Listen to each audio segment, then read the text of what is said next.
Okay, hello. I am Annika with Pedestrian Space, and I'm here meeting with Yi Zhang.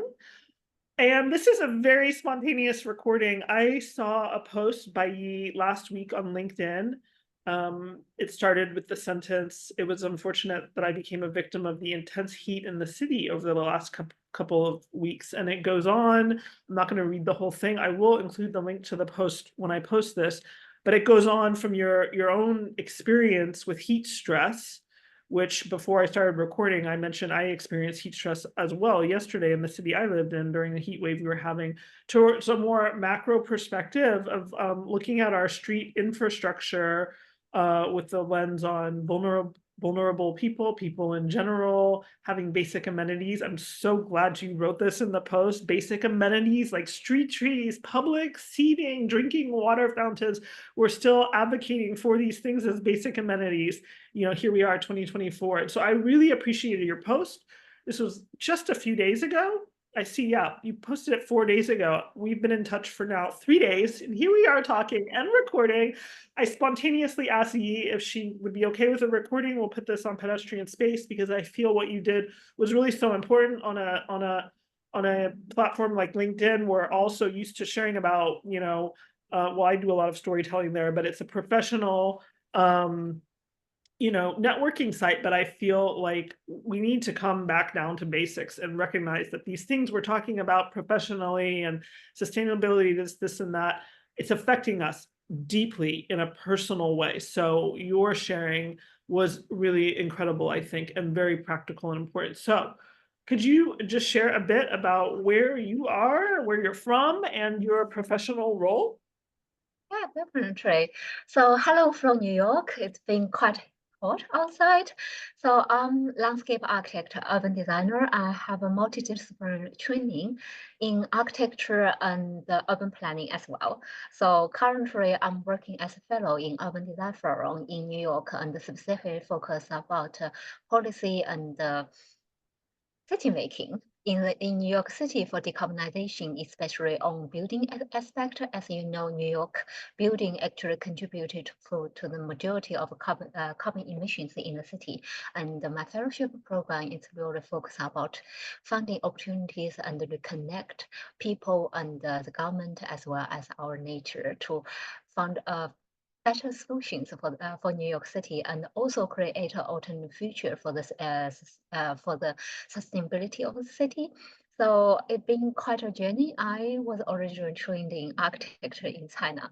I grew up with the Chinese urbanization with all those large scale project, and in my earliest career I also participated in a lot of the large scale project in city making, which was a fantastic experience to see.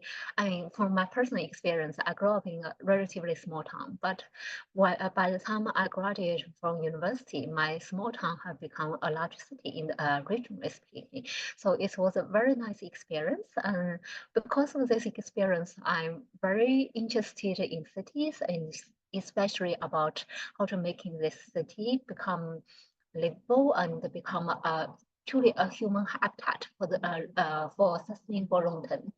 So because of this experience, I went to the UK and spent a few years in the UK. First, I was start for my master degree in landscape and urbanism, which is slightly different from Chinese experience. It was really about how to use urban landscape as an agent for urban generation after post-industrialization, things like brownfield redevelopment and post-industrial city revitalization. And gradually, during this experience, I noticed things like urban heat, sea level rise, as well as many other climate um, hazard. Let's put it into a slightly mild way, a climate hazard. And over the years, I worked a lot in relationship with sea level rise, with urban heat, as well as recent project in climate, smart climate recovery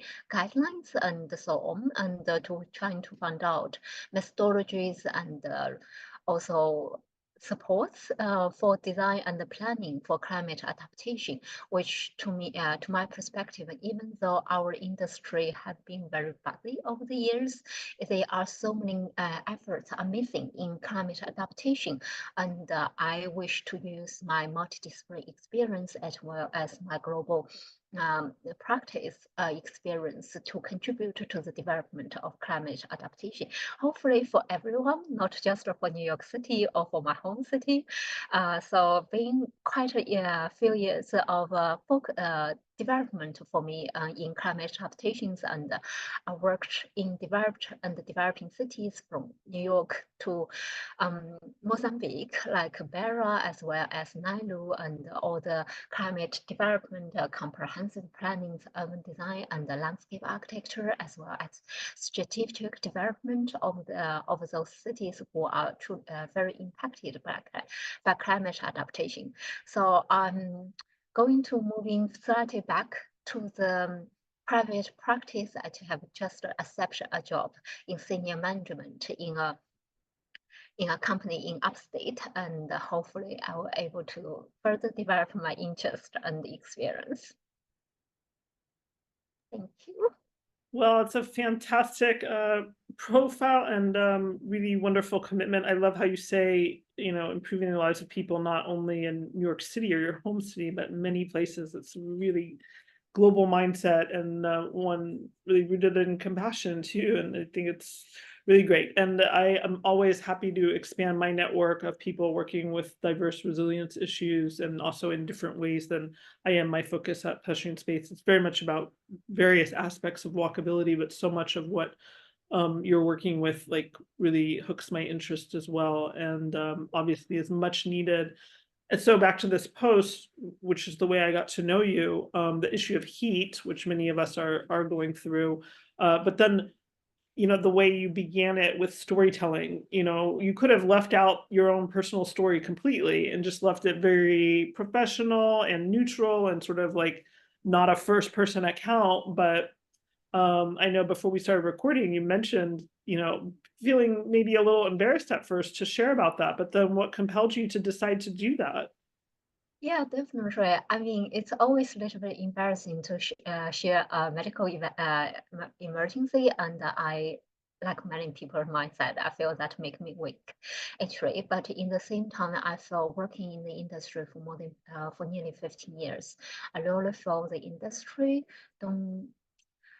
I mean, it's great. People are talking about,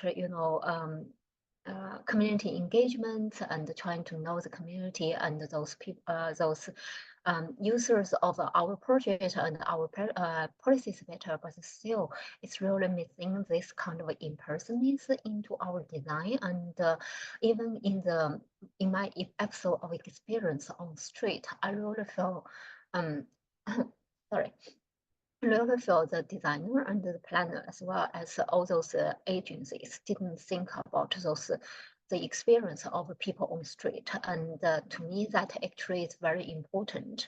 It's even though it's really my personal perspective, but I do believe that it's many people's perspective in my position, and especially when we I mean, shift the position when I'm sitting in the office and talking about the scale of design and the development of streets. I actually don't think in a very personal way. I put all the necessary, I meet the requirements. I try to make the design nice and good looking, but I don't think in the perspective when I'm weak, when I'm vulnerable, what those design will serve me. But in that experience, I realized actually it's very important to think about it.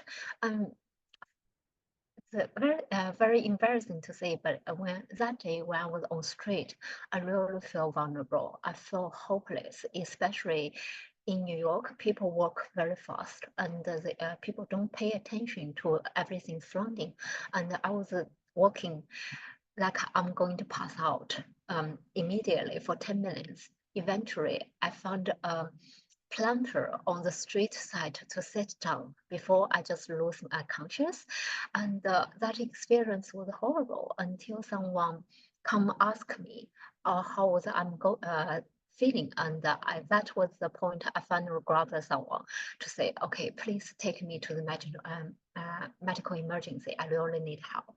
And that experience is something I never thought about for my 15 years of practice.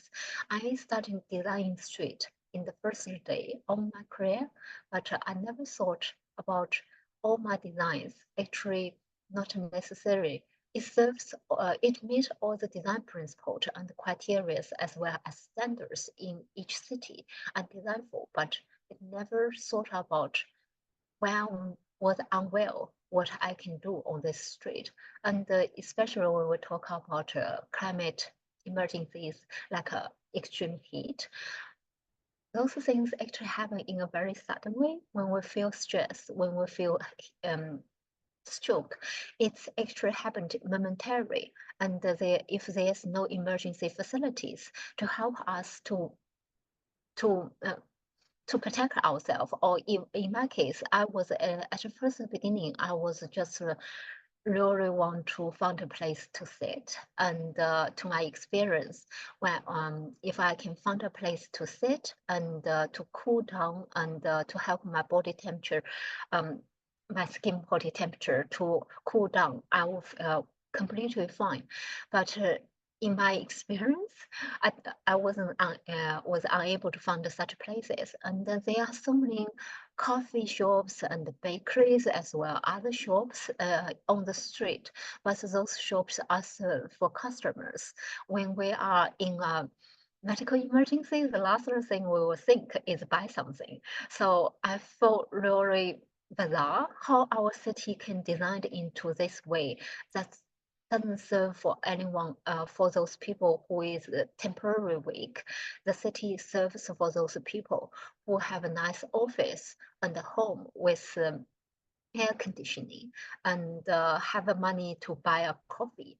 And further to think about these events, if I am, for example, very low income population or homeless in this condition, what can I do? I felt completely hopeless. And New York City, even though there are many urgent care around the city, they are very expensive when we're without health insurance. And I feel like those things actually should be very important, should be in the mind of all the policymakers and the designers as well as planners, but they are missed because it's not a personal experience. And by making that post, I wish to share my experience as an urban designer, as a professional in the field, to give a perspective of all those small things we are missing in the past actually can be vital to someone actually is in a health emergency. So that was my motivation to post, really, even though it was very, very embarrassing to me on while I was typing. And in the same time, I worked in both private and public developments. When it comes to street design, a lot of those amenities like street trees and benches and drinking fountains, and they are often, because of budgeting and financial reasons, they are very often got removed for from the design, even they were included in a lot of projects, and developers and public officials don't think they are so important. In New York City especially, there is also a case of without sitting areas, the developers can prevent homeless people to gather, and to them it's unnecessary measurement. But to my experience, this measurement actually is so unhealthy to the rest of us, because sitting in public area is not just the homeless people, or they also have a right to sit in the having a place in the public area to sit to rest. And in my case, I felt without public sitting actually impact everyone, not just you know people like me, and also people like you, and who maybe just go out for grocery shopping, and all of a sudden have an episode of low blood pressure or heat stress or any other reasons, and just need a place to sit for a few minutes to recover from our medical events. So that's making me feel like it's even more important to share my experience in LinkedIn or in a professional platform to make people to take the experience into a consideration of their future design and future development. It's not just for homeless people, it's for everyone in the city, and to have a necessary street amenities to sit and to have adequate shading, especially when the street becomes so hot, and in the future the heat wave will become increasingly frequent in cities in like New York, like London, and like other major cities. And policymakers and urban designers as well as urban planners should take all those into considerations into their future project, I believe. Yeah, absolutely. When I share this, I'm gonna clip that whole section and highlight that too. Everything you just shared, I was taking a lot of notes while you were talking. To me, everything you're saying is like it's to me like a practical wisdom, a Mhm. practical professional wisdom, but also human wisdom of how to treat humans in our urban environments. You mentioned earlier too, creating better urban environments for human habitats. As all of us know, working in these fields, our species is increasingly urbanizing. What does that mean to be, an urbanized species? And how are we taking care of ourselves and our communities? And to imagine that urban communities today in places like where the places we are might still lack street trees, proper canopy, benches, drinking fountains, not because the environment doesn't necessarily accommodate it, but because active decisions were made to not include it. I mean, it's really absurd. So I really love how you break this down in such common sense, what you're saying. To me, these are all basic common sense amenities in the built environment. They're basic building blocks of to me a quality urban environment, all the things you noted. So I really appreciate how you presented that. And I think I look forward to staying in touch with you because I also feel like this story could, will be a noteworthy thing when you speak to professional groups too, because it's those personal stories too, like this, that unfortunately came from a medical event. But I feel like when people then have these moments, it's a total shift in awareness and focus. And the way you so humbly even reflect that even when you're working, sometimes you're not thinking of the personal and that this also impacts. I mean, I think that's what we all need is to be humble and realize we don't maybe know everything. We're not doing all the times the best for humans in the environment. Sometimes these macro professional views and then from our own experiences, sometimes having these impacts that then translate to professional knowledge. Just a few weeks ago, I was walking with my kids and I saw both of it was one of the hottest days we had here in Warsaw, and I kept having to move them. We were walking, around city blocks, and I kept having to shift them to the wherever the shade was, even if it was not convenient to have to cross the street due to our route. But I saw them really being affected by heat stress. So what you mentioned earlier too about how people like you and I, yeah,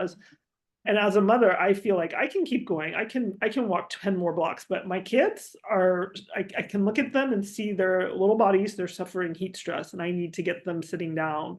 And if I can't, if there's no benches, I'm looking for a cafe or a restaurant. Again, yeah, like you said, not everybody maybe has the ability or the time or the money to find a cafe to take, to recover at or this or that, and people shouldn't have to, right? So I really appreciated how you wove all that together. Yeah. Definitely. I just want to bring a little bit as a personal thinking in the matter. I feel like our design and our planning as well as city making in the future will increasingly have more of a humanitarian elements into it because it's really should be inclusive for all ages or all body types and all backgrounds. Especially in your case when you're talking about when they are young, they probably more need more rooms for those street amenities, and it's the same case for elderly people. I mean, I'm just thinking about myself when I'm 60s and 70s. I probably was still need to go to grocery, and I probably was still do buy food, and having all those street amenities really will help. And I mean, um, yeah, it's early this week. We just have a report that our Earth as the average temperature is reaching a new point of high. And I would imagine this will continue, and the heat wave will become more intense and become longer, as well as more frequent in majority of cities in where we live. And having all those street amenities actually is really a humanitarian considerations in the future, and to think about provide necessary resting areas in the middle of the heat wave, and to provide to give more care to all the populations who is in need of help or in need of rest on street. Mhm. Yeah, exactly. When you were talking earlier, I wrote down, I noted, as a person who works with media, city communication campaigns, because you were mentioning in New York, people walk fast.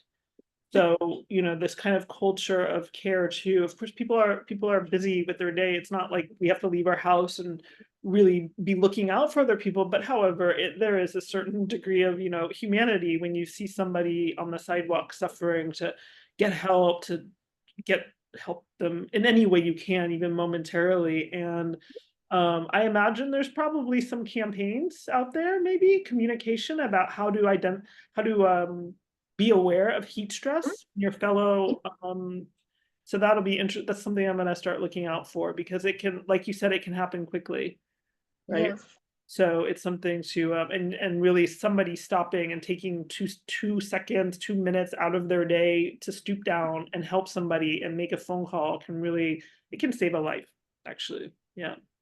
Yeah, definitely. I mean, the working faster is in New York culture. Everyone is short of time. Everyone is rushed to somewhere. So it's, I mean, I actually like that culture when busy and work fast. I'm going forward the way exactly my where I want to go. But in the same time, to think about my episode, I'm really grateful to